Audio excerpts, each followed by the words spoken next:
कहानी की शुरुआत में ही हम विक्रम नाम के एक आदमी को देखते हैं। विक्रम एक बहुत ही फेमस फोटोग्राफर है और विक्रम अपने रूम में बैठकर अपनी गर्लफ्रेंड रोशनी की एक वीडियो देख रहा था। जिस वीडियो में रोशनी ने विक्रम से ये कहा कि वो उसे छोड़कर जा रही है और रोशनी का ये वीडियो देखकर विक्रम को बहुत ही दुख होता है और वो काफी टूट जाता है। इसके बाद वो अपना सारा काम काज छोड़कर बहुत शराब पीने लगता है। इसी दौरान विक्रम एक बार में निशा सेनगुप्ता नाम की एक लड़की से मिलता है। निशा वहीं पर ही काम करती है। उसके बाद विक्रम जब शराब के नशे में वहां से जा रहा था तब उसका एक दूसरे आदमी के साथ लड़ाई हो जाती है और उसे काफी चोट लगती है और ये बात निशा देख लेती है। इसके बाद वो उसे ऐसे हालात में कार चलाकर जाने नहीं देती है और खुद ही कार चलाकर उसे उसके घर ड्रॉप करने वाली थी। लेकिन विक्रम शराब के नशे में उसे अपने घर का पता नहीं बता पाता है, इसीलिए निशा मजबूरन उसे अपने ही घर लेकर आती है। और अगले दिन सुबह जब विक्रम उठता है तब वो बिना कुछ कहे ही वहां से चला जाता है।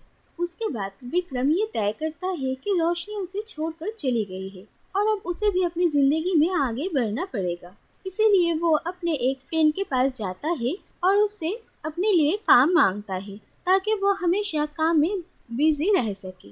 और इसके बाद वो उसी बार में वापस जाता है और निशा से मिलता है और पिछली रात उसकी हेल्प करने के लिए उसे थैंक यू कहता है। और उसके बाद वो दोनों ही एक दूसरे को पसंद आ जाते हैं और विक्रम निशा को अपने घर लेकर आता है।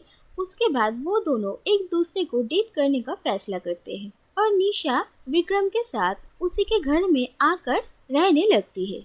इसी दौरान पुलिस इन्वेस्टिगेटर कबीर विक्रम के घर उससे मिलने के लिए आते हैं। दरअसल रोशनी के ऐसे गायब हो जाने के पीछे कबीर को विक्रम पर ही शक है, लेकिन उसे विक्रम के खिलाफ कोई भी सबूत नहीं मिलता है और वह ऐसे ही बीच बीच में आकर विक्रम को सवाल जवाब करता है।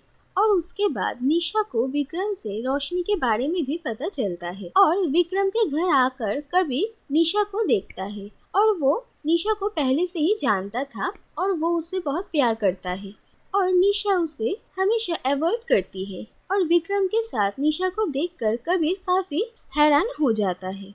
इसके बाद एक दिन कबीर निशा से मिलने के लिए आता है और उसे समझाने की कोशिश करता है कि विक्रम एक अच्छा इंसान नहीं है और उसके साथ रहना निशा के लिए खतरनाक हो सकता है, लेकिन वो कबीर की कोई भी बात नहीं सुनती है।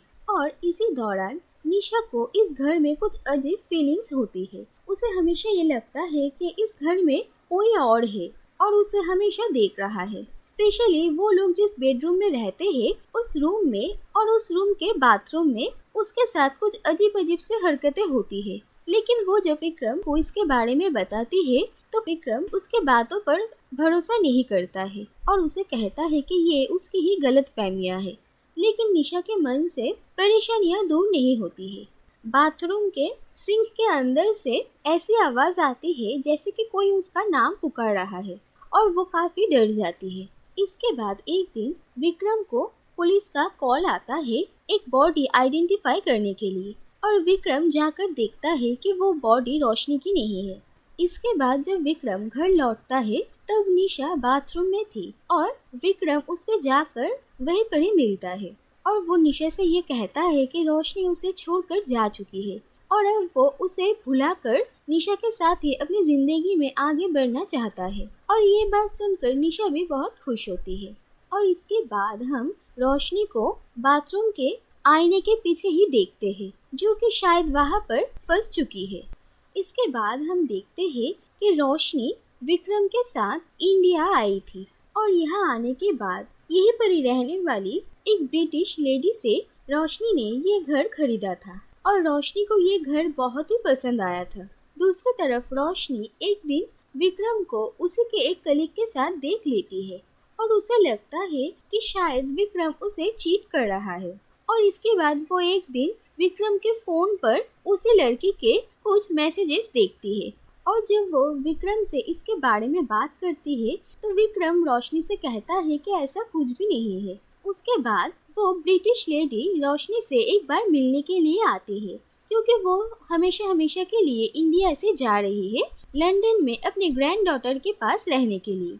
और वो रोशनी को काफी परेशान देखती है और रोशनी अपने मन की बात उन्हें कहती है। उसके बाद वो ब्रिटिश लेडी रोशनी को उसी के बेडरूम के अंदर एक सीक्रेट रूम दिखाती है और वो कहती है कि 1947 में उनके हस्बैंड ब्रिटिश आर्मी में थे। उन्होंने अपने कमरे में इस सीक्रेट रूम को बनाया था ताकि अगर कोई उनके घर में हमला करे तो वो लोग अपनी जान बचा सके। और इस रूम को ऐसे तैयार किया गया है कि इस रूम के अंदर जब कोई इंसान रहेगा तो यहाँ के कोई भी आवाज बाहर नहीं जाएगी, लेकिन उस कमरे में जो कुछ भी होगा वो इस सीक्रेट रूम से सुना जाएगा। और इस सीक्रेट रूम में एक वन वे मिरर है और इससे इस रूम को और इस रूम के बाथरूम को देखा जा सकता है।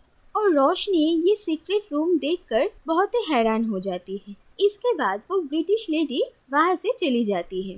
रोशनी इस रूम के बारे में ही सोच रही थी और उसके बाद उसके दिमाग में एक आइडिया आता है। वो सोचती है कि क्यों ना विक्रम को टेस्ट किया जाए। इसीलिए वो विक्रम के लिए एक वीडियो बनाती है और उसमें ये कहती है कि वो उसे छोड़कर जा रही है। और इसके बाद वो अपना सारा सामान पैक करके उसे सीक्रेट रूम में रखती है और खुद भी वहीं पर आ जाती है। उसके बाद जब विक्रम घर लौटता है और वो वीडियो देखता है तो वो बहुत ही गुस्सा होता है और वो रोशनी के ऐसे चले जाने को नहीं मान पाता है।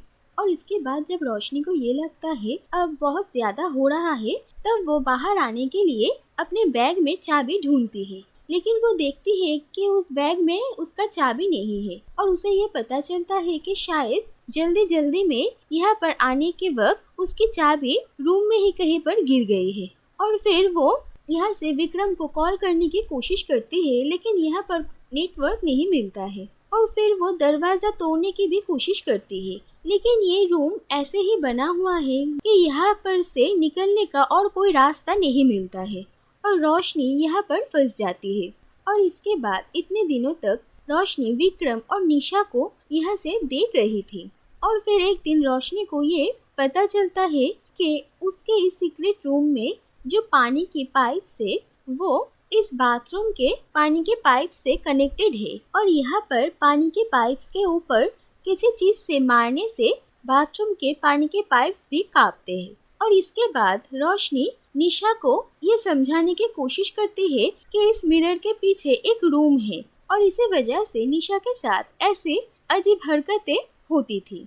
लेकिन इसके बाद एक दिन निशा को इस सीक्रेट रूम की चाबी मिलती है, लेकिन उसे ये समझ में नहीं आता है कि इसे कैसे इस्तेमाल करे। उसके बाद जिस दिन विक्रम एक बॉडी आइडेंटिफाई करने गया था, उस दिन निशा को एक आइडिया आता है और वो बाथरूम में आकर सिंक में पानी को रोककर वहीं से इस घर में अगर कोई फंस गया है तो उससे कम्युनिकेट करने की कोशिश करती है।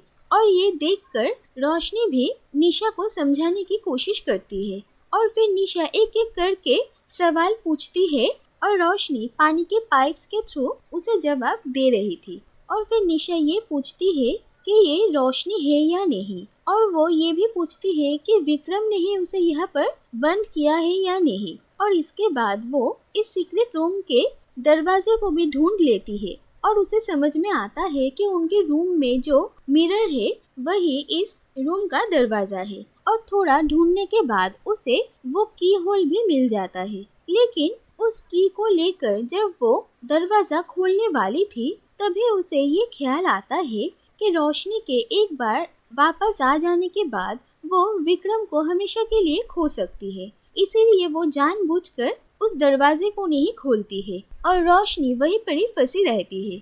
और इसके बाद निशा अपनी और विक्रम के सामान लेकर दूसरे रूम में शिफ्ट हो जाती है और वो रोशनी को उस रूम से ना निकालने के अपने इस फैसले से काफी स्ट्रगल कर रही थी। इसी दौरान कबीर एक बार फिर से निशा से मिलने के लिए आता है और वो निशा के गले में उस सीक्रेट रूम की को भी देखता है और उसे लगता है कि शायद विक्रम ने उसे ये गिफ्ट किया है।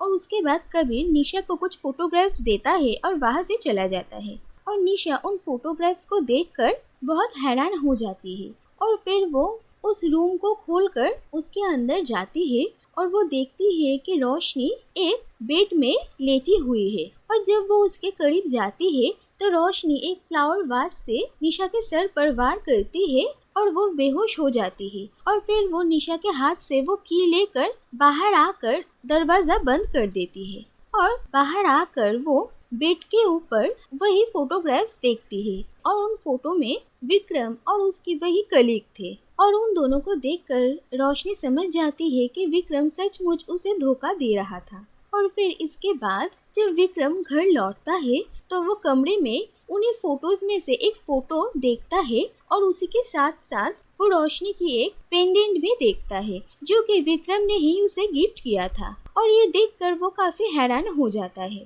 तो दूसरी तरफ कबीर के पास एक पार्सल आता है और उसके ऊपर हेल्प लिखा हुआ था और पार्सल के अंदर उस सीक्रेट रूम की की होती है और कबीर इस की को देखकर पहचान जाता है और उसके बाद वो फौरन विक्रम के घर आता है और विक्रम को अरेस्ट करता है और उससे ये पूछता है कि निशा कहाँ पर है, लेकिन विक्रम या कबीर किसी को भी उस सीक्रेट रूम के बारे में कुछ भी पता नहीं है और हम देखते हैं कि निशा भी अब होश में आ चुकी है और वो उस सीक्रेट रूम में ही फंस गई है।